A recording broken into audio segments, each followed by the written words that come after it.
celebrating 12 years of possibility. Pilot Flying J and Halloran Hilton Hill present Anything is Possible. Today's guest, Ashley Capps, Part 1. Welcome to another edition of Anything is Possible. These are great stories about great people, my friends, whose lives prove that anything is possible, and he's back. Ashley Capps, welcome to the broadcast. Thanks for having me. You were on the broadcast years ago. This year we will cross 312 episodes, 12 years. Wow. And so when I interviewed you many years ago, you had formed AC Entertainment, you were starting to do things, but this is pre-Bonnaroo. Wow. And now, this is pre-Bonnaroo, and I remember— I didn't have as much gray hair. No, you did not have that much gray hair, but maybe the gray hair, they say gray hair is a crown of glory or something like that. So you have a crown. You have been crowned.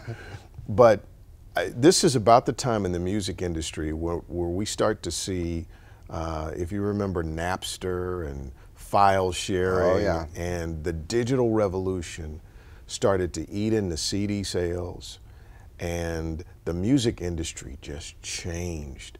And there were people who were saying the music industry was dying, but it actually was giving birth to a renaissance of live performance. That's true. This is about that time. And so I look up a couple of years later, you were very positive about where you wanted to go and what you wanted to do. And I remember seeing a helicopter flyover of Bonnaroo. And I'm looking at that and I'm like, Ashley did what? That's, that particular experience can be pretty astonishing. I know going up in the helicopter and looking at this, this city that has been created is a pretty amazing experience. Would you catch me up? I have never had an opportunity to sit and talk with you about the possibility and then the reality of Bonnaroo. What happened, my brother? What happened? Oh, wow. I almost don't know where to begin. Back when we talked the first time, I guess, you know, it was surely in the preparation stages at that point. And well, you know, to backtrack a little bit, the music business, one of the things that makes the music business so exciting is that it's constantly changing, it's constantly reinventing itself, and it's you know, it's a really fertile ground for creative entrepreneurship, and you know, the opportunities that can emerge for people willing to you know, jump in the deep end and see what they can make of certain situations are, you know, seemingly endless. And, you know, I think it was in the mid to late 1990s, there was a lot of consolidation in the music business, in the touring business, the live touring business. There was a Wall Street roll-up that was buying most of the national promoters. And the goal of this roll-up was for this one company to essentially control the large majority of the live touring business. Was this AEG? Well, no, it was. It started out as SFX. Oh yeah, I remember. A different set of initials, and then it became Clear Channel. I remember this. And you know, it's currently Live Nation. It's undergone different incarnations, but the promoters that they were buying were promoters that controlled largely the outdoor amphitheaters, which we did not have one here. We were doing like shows in the middle of the World's Fair Park, you know, going down the middle of this field and basically putting the stage up and taking it down every day. But we didn't have an amphitheater, so we really weren't. They didn't come after you. They weren't really coming after us. All right, so let's pause there because I've been so anxious to hear this story. So there's a Wall Street, and consolidation was happening in many that's true, entertainment sectors. So this was following what was happening in radio, what was happening in television. you're saying the concert industry was doing the same kind of consolidation and roll up, that kind of a thing. So let's pause right there. When we come back, so you escaped the roll up. They didn't see you coming because you're out in, we don't have an amphitheater. But I didn't realize I was escaping at the time. All right, let's take a pause here. Ashley Capps is my guest. You're watching Anything is Possible. Possibility powered by Pilot Flying J, Covenant Health, Home Federal, and the Knoxville News Sentinel. Coming up. So rather than butt heads in a situation where you know you're going to lose, we looked around and essentially just said, why not? Welcome back to Anything is Possible. This is Ashley Capps. I got to tell you something that I really love and admire about you, and it kind of leached out as you were describing the change that the music industry was going through and the change that it is constantly going through. You saw change as opportunity. Most people fear change. And you're like, this is what makes it great. If you're an entrepreneur, change is the coin of the realm. So I really like that about you. Well, thank you. Although I must say that hindsight's 20/20 with a lot of this too. When you're going through it, you don't necessarily realize that the opportunity's there. And you know, for a while as this consolidation was happening, you know, the conventional wisdom was that we were going out of business, that there was really no future for the independent promoter, and you really needed to align yourself, you know, with at least one of the emerging conglomerates. There was, you know, essentially one at the time, but there were other rumblings. Or you needed to maybe look elsewhere for, you know, your job. And you know, it ended up not working out that way. I remember going to an industry touring conference, and one year, well, for several years, there was almost always a panel, a discussion group talking about the future of the independent promoter, with the conclusion that they were going away. And I remember sitting on one of those panels a couple of years later and saying, well, this independent promoter is getting ready to die from overwork, because what actually happened is many of the touring artists that were out there didn't necessarily want to conform to the other model. And they were still looking for independent promoters such as ourselves, who were willing to roll up our sleeves and you know, work really hard on the ground level of helping them produce the very best shows that they possibly could. You know, the music business is very relationship based, and the foundation of that relationship is, you know, a trust, and a trust that you know, you want to be the artist partner essentially and help them to do what they do as well as they possibly can, and take care of all of the little details, you know, from the, you know, the minute that they roll up to a venue, well, even before that, to, you know, making sure that they're presented properly, that the you know, that the advertising and the marketing is what it needs to be, that the tickets are sold, and that in general they're coming to a good experience where they can deliver what they do at the highest possible level. So you know, when you're willing to do that, the opportunities, you know, actually continued to grow rather than diminish. So the opportunity was in serving the artist. Well, that's really what we do. I mean, you know, when it all boils down to it, it's not about me. It's about whoever's walking out on that stage that the audience wants to see. So, you know, my role as a promoter is to help facilitate that experience. So then how do we get to Bonnaroo? I mean, now it totally makes sense, because as you as an independent promoter become the antithesis of the big corporate cookie cutter thing where we're just going to force the artist through our system, wring as much product profit out of that system as we possibly can.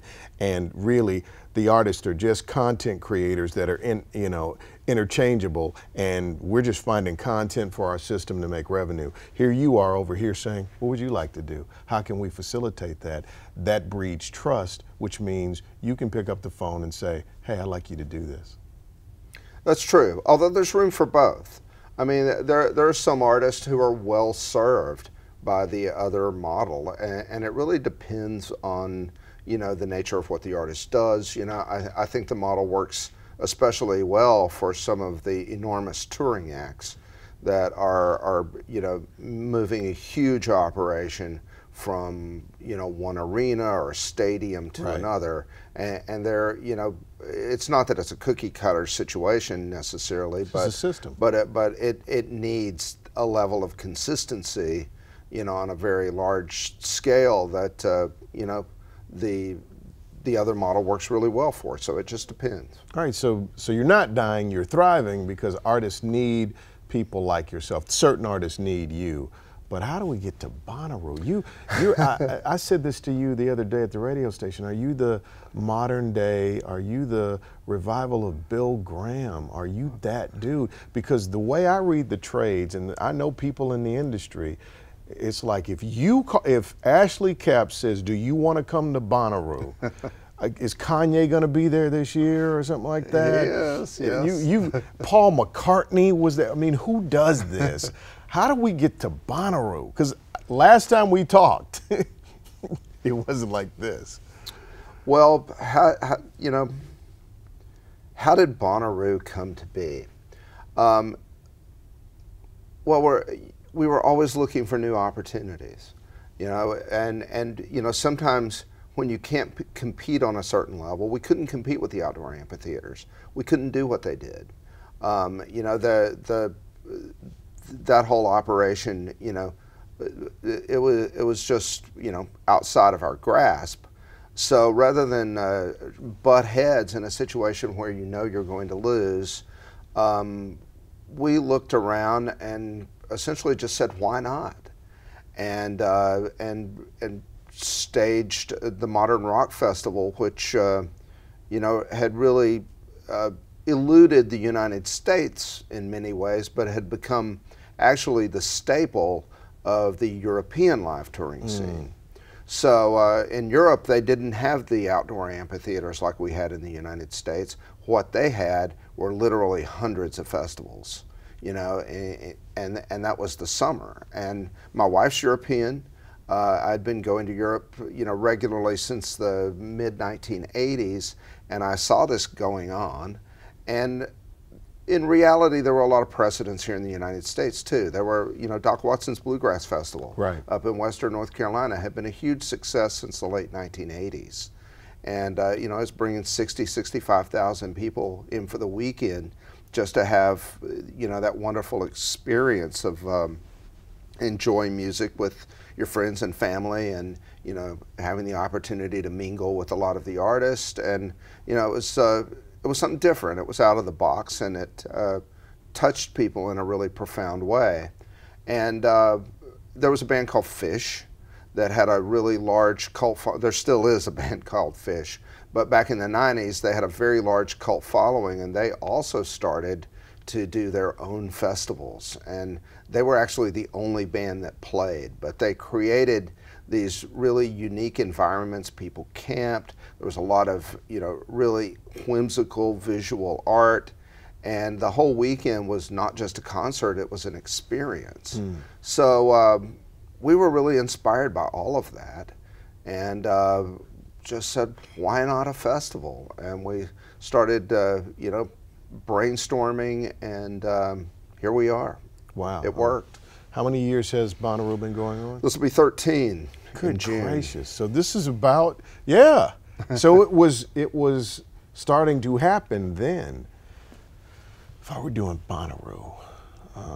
Let me tell you a fun story about that first year. Can I do that? Yeah. Because this is the fun story about Bonnaroo. Oh, don't tell me it. Don't tell me it. I want to save it for after the break. Okay, I do want to try to do something here. I'm trying to figure out if I were doing Bonnaroo. I got to bring in all those artists. You got to have porta potties. You got to have food. You're in Manchester, Tennessee. I got to have helicopters for some. I got to have security. I've got to have $10 million. We didn't think that year. Here's the truth. It's evolved a lot over the years. Don't tell me the number. Don't tell me. The first year, let's just say that our budget was about a quarter of the reality. Wow. But fortunately, we sold out. We sold 70,000 tickets. It was unheard of. We sold 70,000 tickets the first year. So, we had the money in the bank to do it right. I got to hear that story, the story we just pushed pause on. Oh man, I love this. This is Ashley Capps, and this is Anything is Possible.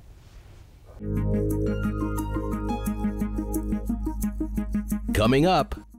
17 or 18 days into it, we've sold 60,000 tickets, and we have to stop because we still need to do our site planning and layout to make sure that we can actually accommodate everyone that we're selling a ticket to.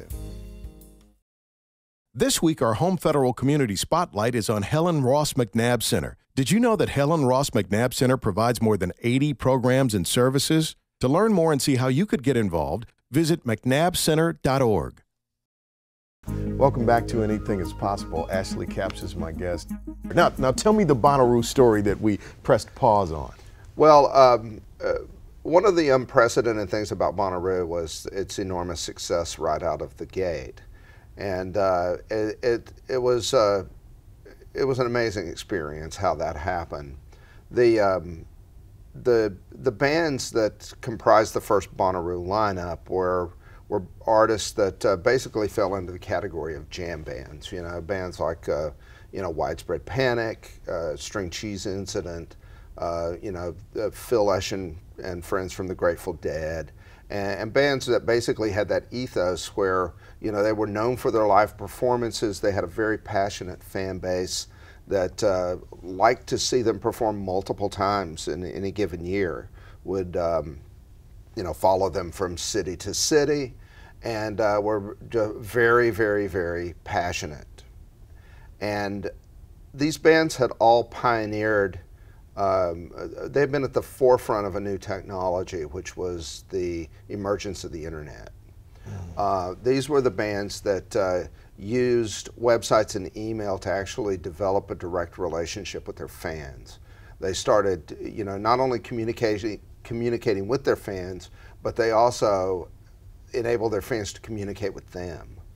And they would start to offer their fans the opportunity to buy tickets before those tickets went on sale to the general public for many of their shows. So they were pioneering, the internet-based fan club. And these were the bands that we were tapping into for the first Bonnaroo, because it was an audience that we knew would travel, and it was an audience that we knew that was more inclined than many to camp out in a field for the weekend with their friends and experience the music that they loved. So as we signed these bands up, we asked them to reach out to their fans, and we offered a very specially low-priced ticket. Now, we did this because at the time festivals didn't sell out. They certainly didn't sell out in advance. It was very, very difficult to get people to commit to buying a ticket. We were, of course, very, very nervous. We're like, okay, how are we going to sell tickets to this thing? And so we asked these bands that we had signed up who had these fans that they were communicating with. At the time there was no social media or anything. So, this is 2002, and we got them to send out an email to their fan base and offered this ticket. Our goal was maybe we can sell 5,000 or 6,000 tickets to jumpstart the sales of this thing, and then we start advertising in a more traditional way, and start selling tickets through Ticketmaster and doing everything that one normally did at the time. So we were going to give it 2 weeks. we hoped to get to 6,000 tickets. First day we sold 9,000. Wow. Second day we had sold 14. Well, we weren't prepared to sell that many tickets at this discounted price. This definitely did not work with the budget. So we're sitting there thinking, oh my gosh, what are we going to do? So we're like, we've got to raise the ticket price. So we had to go back to the fans and say, we're sold out of the specially priced ticket, so the next ticket price is, whatever it was. Well, people got a little upset about that because we really hadn't talked about the next ticket price because we didn't really ever expect it to be a conversation. But they also thought the festival was getting ready to sell out, so they started buying tickets even more quickly. Long story short, 17 or 18 days into it, we've sold 60,000 tickets, and we have to stop because we still need to do our site planning and layout to make sure that we can actually accommodate everyone that we're selling a ticket to. Unbelievable. So we spent a month, doing the site layout. We decide that we can comfortably host 70,000 people. We go back, we sell 10,000 more tickets in about 45 minutes. And the first Bonnaroo was born. And in that moment, we also learned an enormous lesson that we all take for granted for now. But the internet, this new technology, had connected people. Let's stop right here, folks. We're going to make this a two-part interview, right? Next week on Anything Is Possible, we're going to follow up and follow on from year one of Bonnaroo. This is my special guest, Ashley Capps, in part 2 next week. We'll see you next time.